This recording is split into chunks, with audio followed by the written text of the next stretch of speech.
Good morning and welcome to the latest on Business Insight. This program brings you comprehensive analyses of present occurrences within the realm of business. Let's begin with the news as we furnish you with updates concerning diverse global economies, delving also into market dynamics. I am your host, Blessing Naichi, and I invite you to remain. Stay tuned.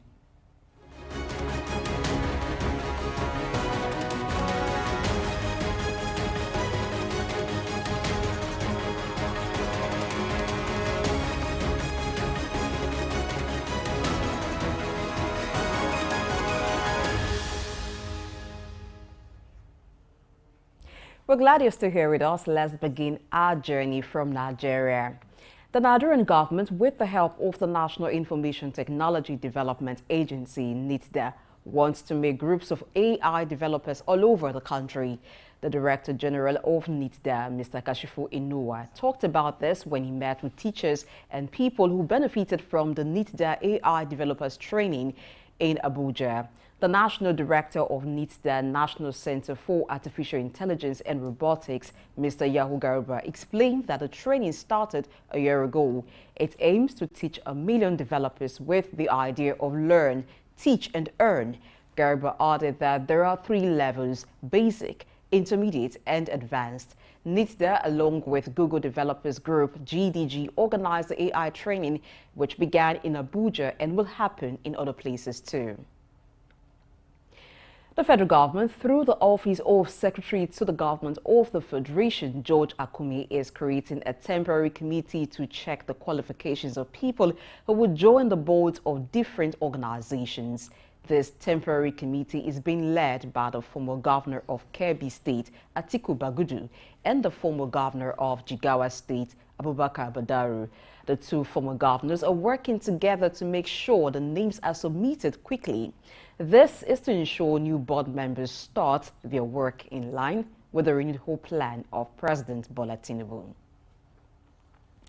The Federal Competition and Consumer Protection Commission, FCCPC, has released new list of 154 companies that can legally run loan apps in the country.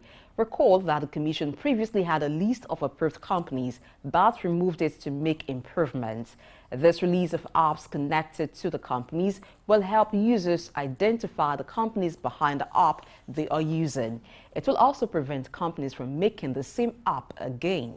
Apart from the fully approved companies, the Commission will also have also given conditional approval to 40 others. This makes the total recognized loan app companies by the FCCPC 194. Meanwhile, the Commission is keeping an eye on 20 loan apps believed to carry out unethical practices. FCCPC has therefore asked Google to remove some of these apps from the Play Store. Now, in a new move that can increase internet speed up to 3 times faster than what it is now in the United Arab Emirates, UAE's Do, one of Dubai's leading carriers, has announced that it has started rolling out multi-aggregation technologies. According to Do's Chief Technology Officer, Salim Al-Bloshi, this latest innovation involves combining 3 carriers of 100 MHz each within the C-band and 2.6 GHz, which can support futuristic uses requiring high bandwidth and low latency like artificial intelligence, AI, 8K video streaming, metaverse, and UHD cloud gaming.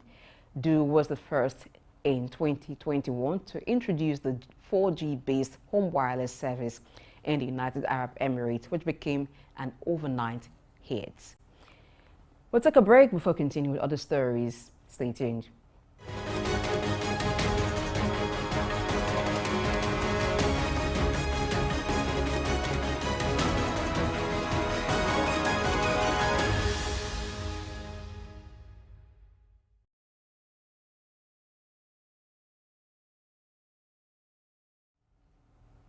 Thanks for staying tuned. Now, in what can be described as a rare case of cooperation between the United States and China, both countries have decided to increase the number of passenger flights by twice what was previously allowed by both of them.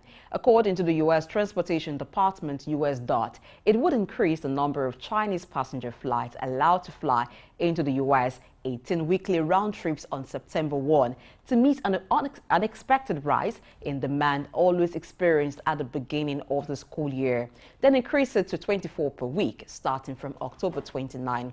At present, it is still at 12 weekly round trips. The U.S. airlines are not expected to immediately use all 18 weekly flights, according to source. However, though the latest move is a great one, the 24 weekly flight is still very small compared to the over 150 round trips flights allowed by both countries just before restrictions that were put in place in 2020 following the COVID-19 pandemic.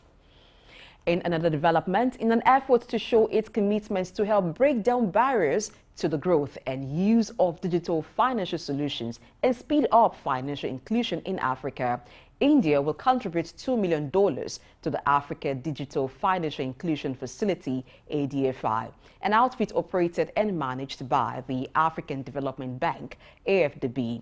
Commenting on the development, the Additional Secretary in the Department of Economic Affairs and Principal ADFI Council Member for India, Manisha Sinha, stated that the special affordable, inclusive, equitable model of India's digital public infrastructure, DPI, provides shared learning opportunities across the digital financial ecosystem.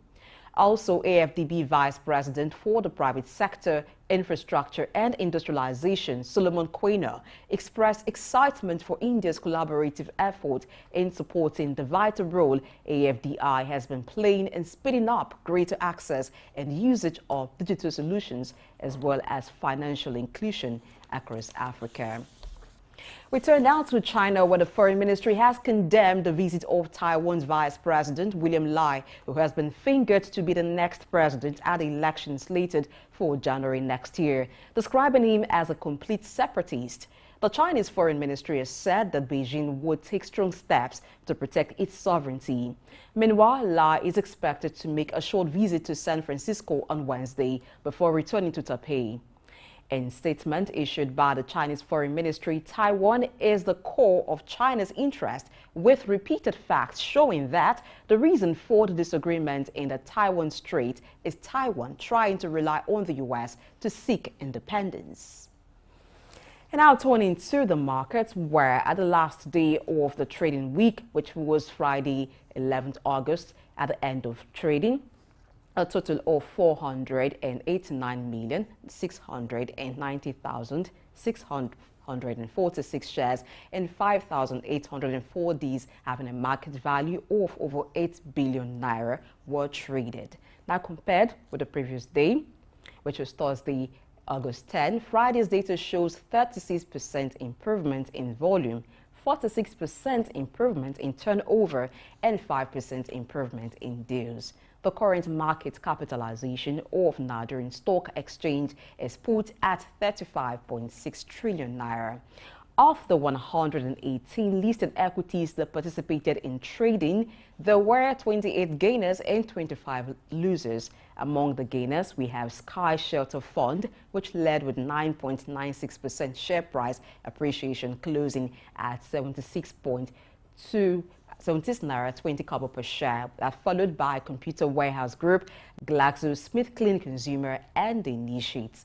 Now, those on the losers list include Nigerian Innerwear, which came out last with an end-of-day price depreciation of 10% at 17 naira 55 per share, and they were followed by Veritas Capital Assurance, and then also we have Prestige Assurance Company and RT Briscoe. Sterling Bank had the highest number of highest volume of shares traded with 86.1 million shares traded. That followed by Transcorp Nigeria with 66.6 million shares traded. Universal Insurance Company had 54.8 million of its shares traded, and we have Living Trust Mortgage trading 24.8 million shares on Friday. And we move now to the Uganda Stock Exchange USE. Now on Friday, at the end of trading at the Uganda Securities Exchange, a total of 1,136,500 shares with a corresponding market value of 35.9 million shillings were traded, compared with the previous trading day, which is August 10th, 2023, Friday's data shows a 70% improvement in volume, but 69% decline in turnover. The current market capitalization of the Uganda Securities Exchange is now 17.4 trillion shillings. 5 Uganda Securities Exchange listed equities participated in trading, which ended with 6 gainers and just 1 loser. Now, Jubilee Holdings led the gainers with 2.16% share price appreciation, closing at 4,920 shillings per share, and that was followed by East African Breweries, Equity Bank, and Kenya Airways. The only equity that lost value on the day was KCB Group. Stanbic Bank Uganda recorded the highest volume of 1.02 million traded shares, followed by Uganda Clays with 78,350 shares. We move on to check the markets. Wheat sells now for 627 United States cents, while gold sells for $1,913. The price of copper is $3.71, and that of silver is $22, while Brent crude sells for $86 per barrel.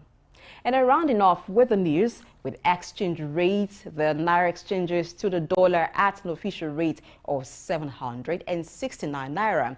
To the Great Britain pounds, it exchanges at 976 Naira. 843 Naira to Euro and 14 Naira to South African Rand. Of course, you know that when you go over to the parallel market, you will find this rate higher. And that's it on the news update on Business Insight. We'll take a break now and return to stock market analysis. Thereafter, it will be time to begin a new series. This week, our focus will be on food business. I am Blessing Aichi. Please stay tuned.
Thanks for being there. So let's look at the activities that took place at the Nigerian stock market last week Friday. You do recall that for most of the securities markets in Africa, they have a 5-day trading week. That's Monday to Friday. And so we begin today's discussion on stock market with the last day of trading, which was Friday 11th, 2023. Now, joining us via Zoom to look at this is Professor David Adonri, who is the CEO HiCap Securities Limited. Now, before I bring him in, let me take you through some of the information, some of the things that happened on Friday. So quickly, over 4 million shares were traded on Friday in 5,804 deals, and that had a market value of over 8 billion. Actually, 8.3 billion naira were traded. Now, if we compare that with the previous day, we will find that there was some improvement. Now, Friday trading shows that there was 36% improvement in volume, 46% improvement in turnover. If you happen to be a shareholder at the Nigerian Stock Exchange, I guess that's very good news for you. You're probably smiling and thinking, okay, you're calculating what that would mean for you as regards the dividends that were paid to you. All right, and then 5% improvement in this. I don't know want to talk about all of them because I know that Professor David Adonri is waiting to join us. Good morning, Professor. Good morning, Professor David Adonri. Thank you for joining us on Business Insights. Thank you. It's a great pleasure being with you this morning. So let's begin with the improvement in turnover. I wouldn't want to ask you how much of shares you have if your company was among the top gainers, but I know that for a lot of shareholders, once they see that there's an improvement in turnover, it's a sigh of relief, like, okay, yeah, trading was good, markets is good, it means I get dividends. Is that correct?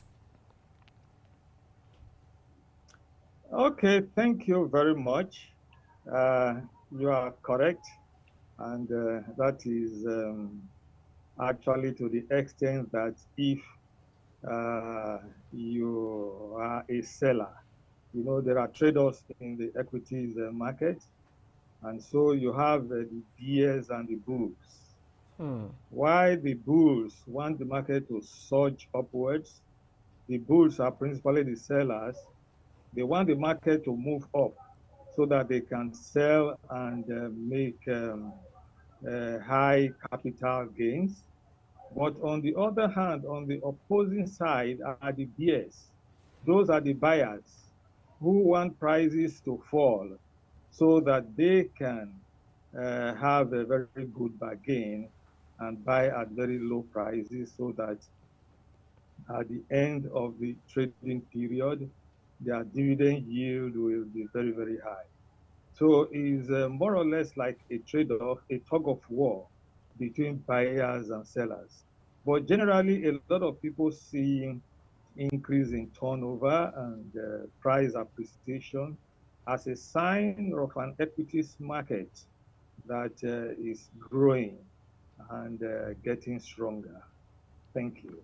All right, quickly, from what you said, let's go over to the gainers and losers list. Now, we find that on Friday, there were 28 gainers and 25 losers of a market where you had 118 equities participating. So what happened to the others who were not either in the gainers list or in the losers list? Okay, so since you about 118 listed equities participated in trading. Day. Yes, that day. That is the stocks of companies that were traded on that day amounted to 118 in total, out of which you reeled out those that advanced and those that declined, leaving a balance that did not enjoy any price appreciation or suffer any decline. So those ones, there were trades on those stocks, but just that the prices did not move. So, but they registered on the list of stocks traded on that day. But beyond that, we have about 237 equities in the market. Sorry, we have about 150 something equities in the market. So in which case about 30 something or 40 something did not appear on the list of stocks traded on that day, which means there were no transactions on those other stocks, you know. So All you right, can looking at the volume of say trade, we also see that there was 36% improvement in the volume of trade and 5% improvement in deals. But in all, market capitalization is put at 35.6 trillion. Now, this has been the figure for market capitalization for around a while. It's been hovering around 34, 35, and slightly around 36 trillion for quite a while. Any hopes for further improvements? yes, indeed. Yes, we all clamor for increase in market capitalization of the listed equities, because the higher the market capitalization, then the deeper and broader the equities market is. And when you have an equities market that is deep and broad, it means it can serve as a barometer to gauge the performance of the economy in general. And it also gives a higher option to investors as investment outlets broaden. So it's been hovering around that figure because we have stocks or companies that have been listed for quite some time, except on Friday. If you notice the figure for market capitalization on Friday, if you look at the increase, the percentage increase in market capitalization, it went up by about 0.26%, in contrast to the increase in the appreciation of the all-share index, which went up by about 0.2%. Ordinarily, both of them ought to move in tandem because the same number of stocks are affected by price movement. But on Friday, there was a supplementary listing of about 3 billion new shares of the Fidelity Bank PLC. So that increased the market capitalization beyond what was represented in the movement of the all-share index. So it's good. That has increased the market cap. Just like you mentioned, we hope that in due course, more companies, especially those that occupy the commanding heights of the economy, will be listed in the secondary market so as to remarkably increase the market capitalization and deepen the market. In this respect, we are still appealing to the authorities of NNPC that the market is available for them to come and list so that they can allow the market deepening and also more Nigerians to share in the wealth that NNPC is creating for the nation. Thank you. All right, quickly before we go, let's take a look at the Uganda Securities Exchange. On Friday, 1.1 million shares were traded with a corresponding market value of 35.9 million Ugandan shillings. Now, if we go further, the market showed 70% improvement in volume compared with the previous trading day, which was Thursday, 10th of August, 2023, but a 69% decline in turnover. And the market capitalization of the Ugandan Securities Exchange is 17.4 trillion shillings. Quickly, what are your thoughts on the Uganda Securities Exchange? Okay, so that tells you precisely with the figures you have reeled out on activities at the Ugandan Securities Exchange that the market is experiencing a a bearish run. Because if you had a very high turnover wherein the volume of shares traded, sorry, if you had a very high volume wherein the volume of shares traded was so high, and yet the turnover was low and it did not remarkably impact the market cap. It means, therefore, that a lot of sell-off has occurred in such a market.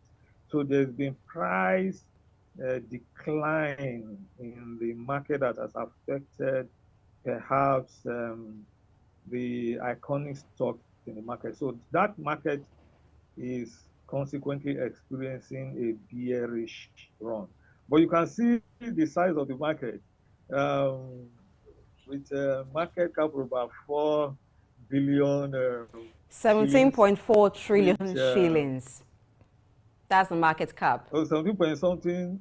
17.4 shillings. I wish it, okay, I mean it can be translated to US dollars so that we can compare that figure to that of Nigeria. But if you do, I am sure that it will not amount to anything very significant when compared to even the daily transaction on NGX.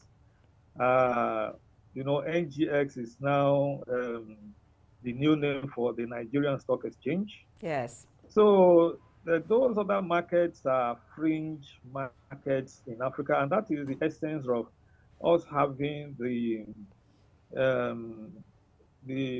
ACTA, that is the African Continental Free Trade Area agreement, which more or less is trying to unite or unify the African capital market.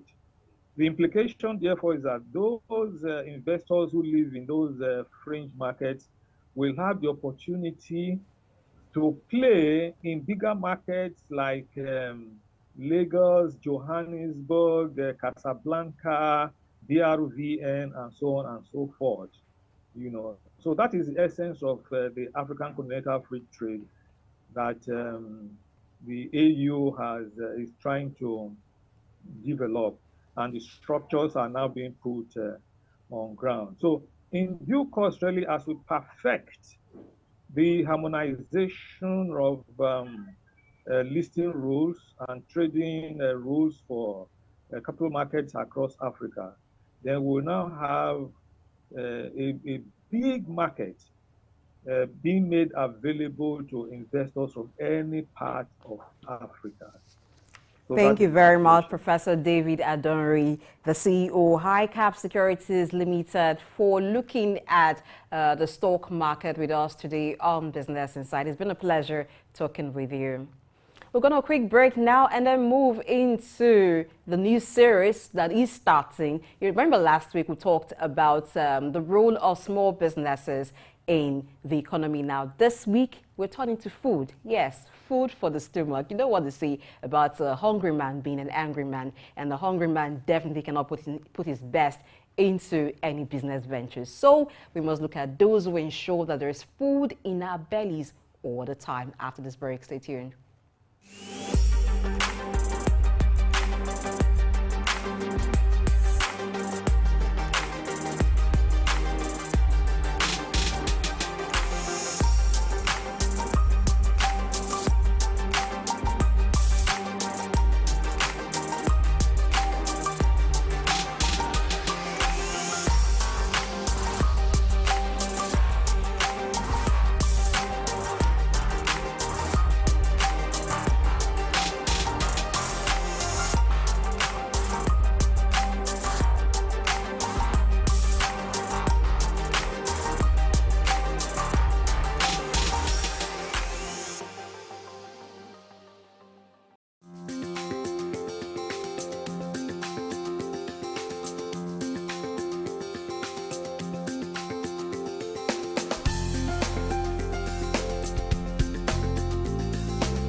Thanks for being there. So let's look at the food and delivery business as we talk about innovations, challenges, and opportunities in the business. Yes, I mentioned that food is very important. If you find a hungry man, of course, you find someone who is disgruntled, and someone like that cannot focus, someone like that cannot give his best to any business or to anything at all. So food is very important. Now, because of the very busy nature of people these days, some persons leave their homes without even having time for breakfast, and they don't return until much later in the evening. So in between, they need to get breakfast sorted, they need to have lunch, and some even have dinner before they get to the house. Hence, we'll find that restaurants have become very, very useful. And so to look at this, we have Odenusi Benjamin, who is manager, Foodie 11 Pastry. Good morning, Benjamin. Welcome to the show. Good morning, ma. All right, now the food restaurant business and even food delivery business is a venture that we've seen growing over the years. Can you talk to us about the growth of the food, the restaurants rather, and the food delivery business? Because it's like they go hand in hand. If you have a restaurant these days, you must also be able to do food delivery because you have customers who are far away from where you are, Sure. but they want to have a taste of your food. So how's it going? So a couple of years ago, we've been thinking about the business moving on.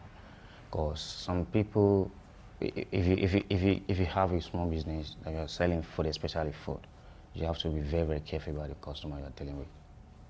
Sometimes, some customers, they might be hungry, maybe they need food, or they can't have anybody to send. So they need to do it through delivery. They order for the food.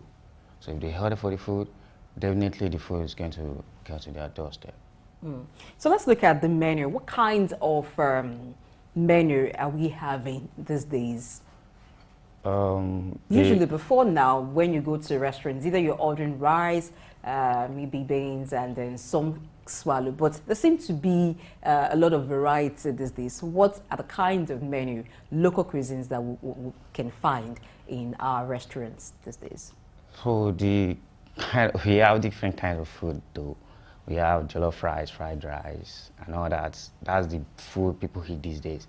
But there are some, the help of the help of the online, you understand, banking and all that. So you have to do some research on the food you need to give your customers to have a good taste.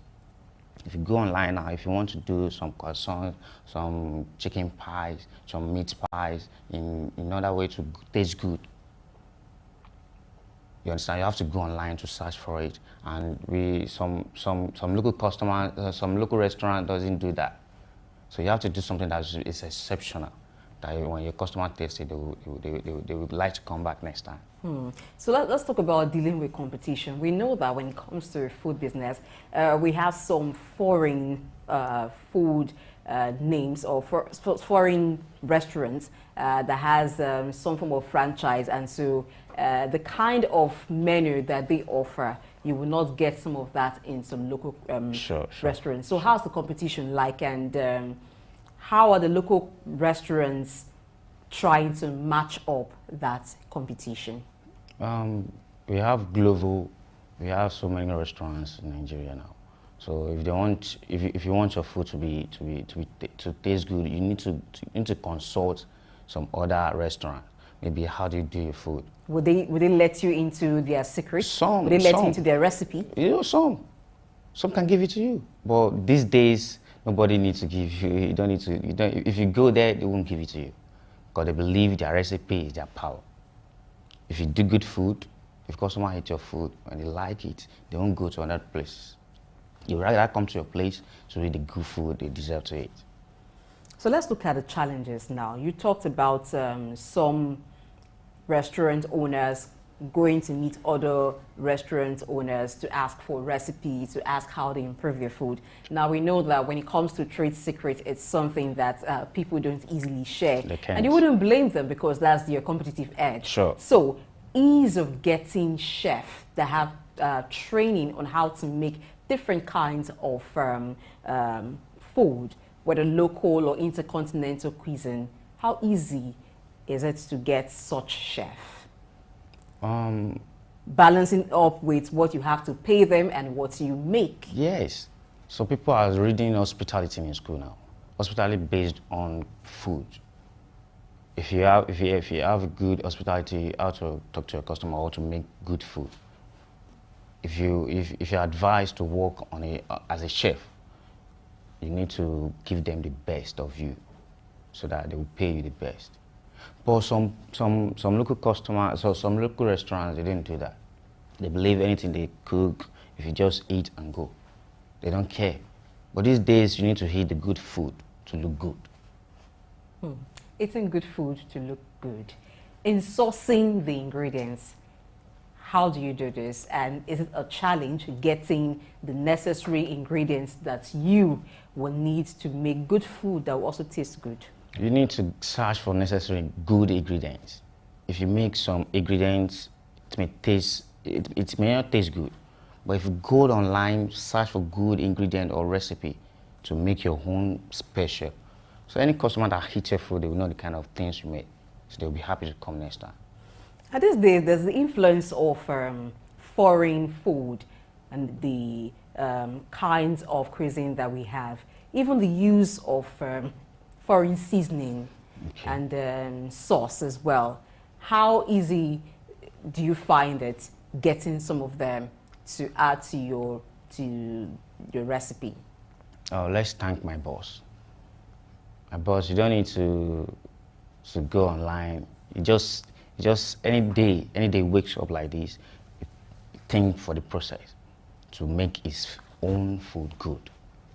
So you don't need to go online. Some people go online though, but him as a personal man, don't need to do that. All he's thinking about is to make good food, to make good things for the customer to be happy about it. Okay, so for you, you have that for your own restaurant, you have that sorted out. Yes. Now let's look generally at the restaurant business. What are the challenges that restaurant owners encounter in course of serving customers? Getting the location, getting staff, even the finance to run it. It's not easy. To start a business is not easy because nobody is going to borrow you money now to start a business. But if you have the ability to start a business, you can start from small. You're starting from small. If you need to go for loan, you go for loan. After getting the loan, you can start it, but it's not easy to seek and to employ staffs. Because some of the staff, some of the youth outside now, they don't even need to work. They don't want to work. So before you can employ staff, talk to them, how to talk to customer, it's not an easy task. So you need to sit them down and talk to them like a baby. So the delivery chain, how does that come in? How do restaurant owners connect with the delivery chain? Because when you order for food, personally, I've seen that at times when I've had to make order for food, the delivery vehicle or the rider that brings it, the name of the rider or the name of the delivery company is different from the food company. So where is the connect? How does this happen between the restaurant owners and then the delivery business owners? Oh, with the help of the dispatch riders. We have so many dispatch riders out there that they need to work. So some local restaurant doesn't have any dispatch, but some have. If you have a dispatch, you have a trust in him, you can just tell him, please, we need some. Maybe I'm just thinking maybe it's because of the money to do the what's it called, the can I say the logo of the company to that bike, or they are not trusting the bike man. Maybe it's not a trustworthy guy. So, but if you have a guy that is a trustworthy guy, you can just tell him, please, can you just deliver this food for me? He's my good customer. If you know how to talk to him. But some customers, they said, a hungry man is an hungry man. Or a hungry man is an hungry man is an angry man. Sorry. So some customers are angry already. They are not even happy. Maybe they are hungry. So they've ordered for the food, like 30 minutes. They've not seen the food. Anytime they see the dispatch, can fly up, started fighting him. Like, oh, can you see the time? So it's not easy about that also. Okay. So let's look at the time it takes to have meals ready. You get to some restaurants. Yes. Maybe you can tell us how it works with the processes. They perhaps have some ready aspect of the food or some ready ingredients of the food. So when you make an order, it takes less time than it would take other restaurants to have the food ready. And it still comes out fresh. So what is the issue with processing, cooking, and ensuring that the food is available within quick time? Because particularly for lunch, some persons don't even have up to an hour as break time from their offices or businesses. So they're also checking the time and ensure that they don't spend too much while they try to get lunch. What happens is that if you have a staff, if a good staff, they must wake up early as possible to make the good food for the customer. Because some people, they need to go to work by 10 a.m. and your food must be ready by 10, before 10. Because some customer may come to your office, they want to buy food now. So they got breakfast. Breakfast. So they got there, the food is not ready. They won't be happy. Some won't come back anymore. So just go to another place. Does it have to do food. only with the staff, or perhaps there are some technologies, cooking technologies that restaurants need to have access to make their work easy?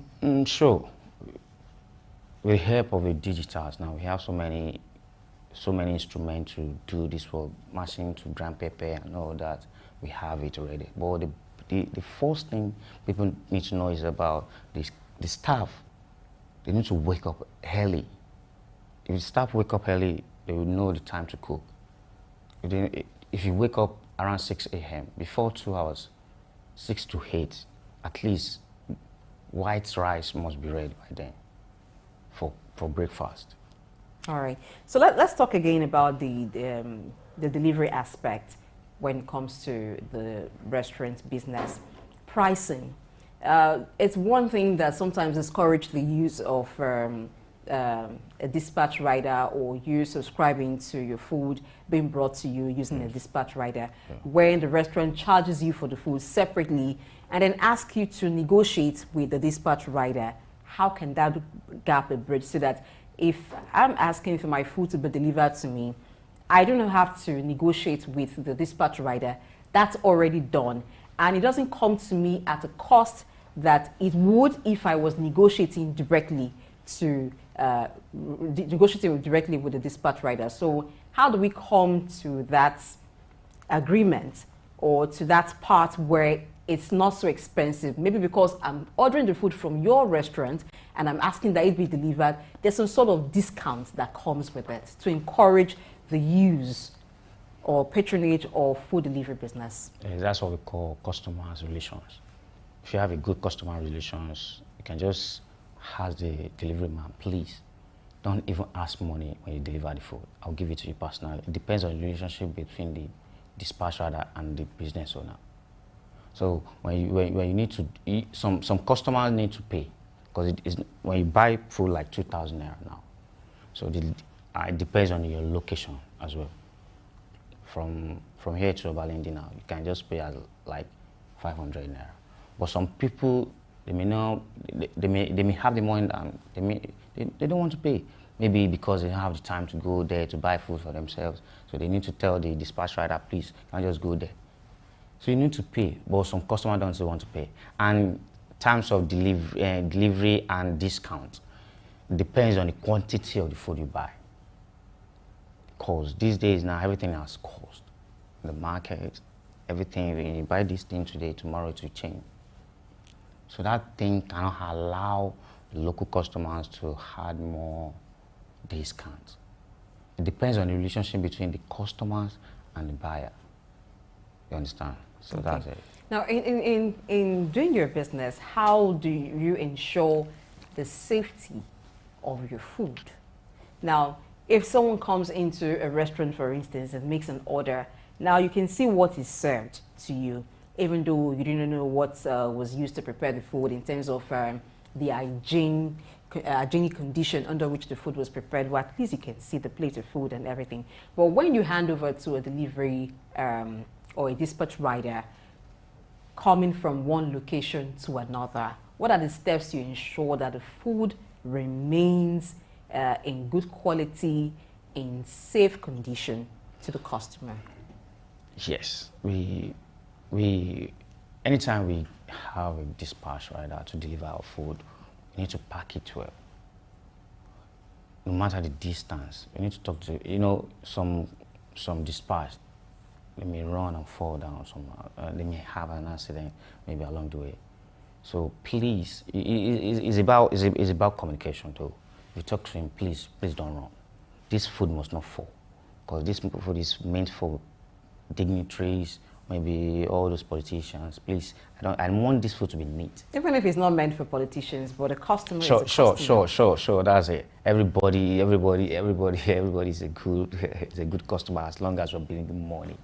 Understand? Anytime you want to dispatch food for anybody, even if it's a small baby, is your customer, in as much as you want to pay you more. So you have to do his food, everything. You have to package it very well. So you have to have the assurance on that dispatch rider, because you're not the one following him there.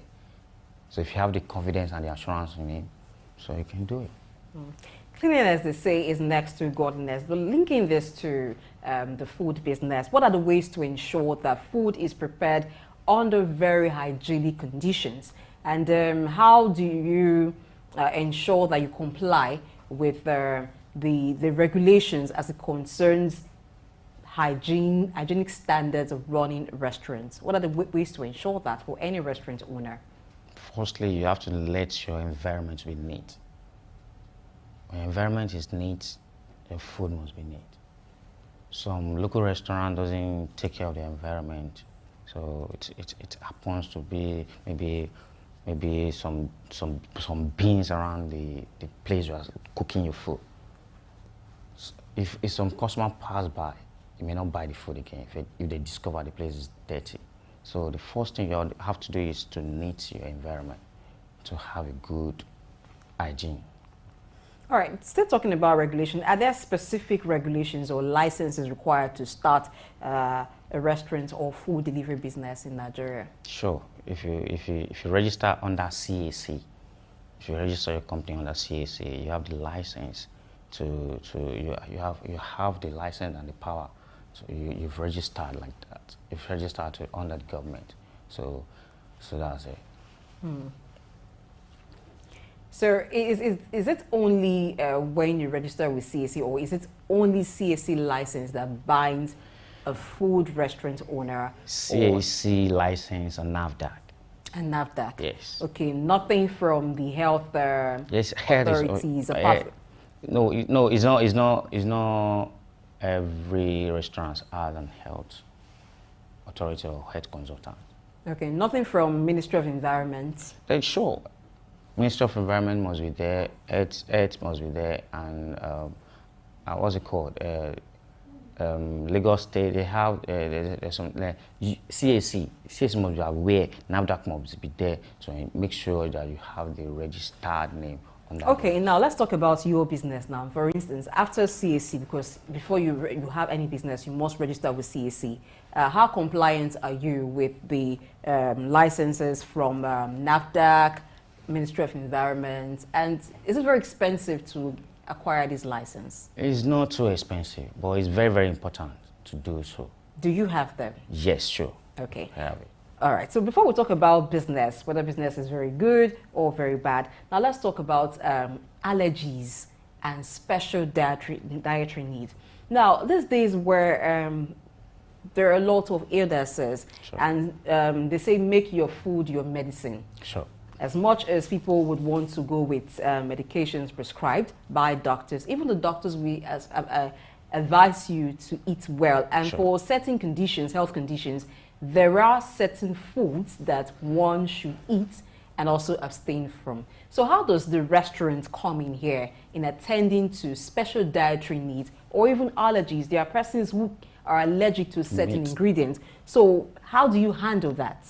So we do it like everybody can eat it, in as much as we take good recipe and good ingredients. Some are allergic to meat. Some are What kind of meats? Beef. Okay. Some they don't like beef. Some like turkey. Some like fish. So it depends on what you do. You have to do some varieties for customers to eat what they want. All right. So how's business running a restaurant in Nigeria? How would you describe business?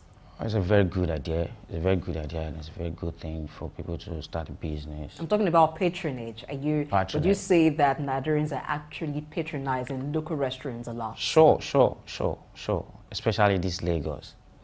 People are patronizing local business. You know, it depends on the time you woke up. When you're going to work, like, for example, now you're going to work at VI, and you woke up around 8 a.m. You need to buy food. You can't just cook again. You need to buy food. So that's what happens. So people are patronizing us couple of years, like 5 years to this time now. People are patronizing local restaurants. They eat their food. Okay, lastly, before we go, what are the current trends that you feel restaurant owners should take advantage of in business? Yes, you said business is going well, but I know it can go better. Are there current trends? No current trend like that. Well, we believe everybody make their own food good. Okay. In as much as you make your own food good, when a customer comes to your restaurant to eat, after eating, your food and the taste of the food will make them come back to buy more. Okay, all right. Thank you very much, Odenusi Benjamin, who is manager for the 11 Pastry, for talking with us about the food business. Now, the way you were talking about food, it makes me want to say I feel like eating. No problem. Would you blame me? I'm talking about food.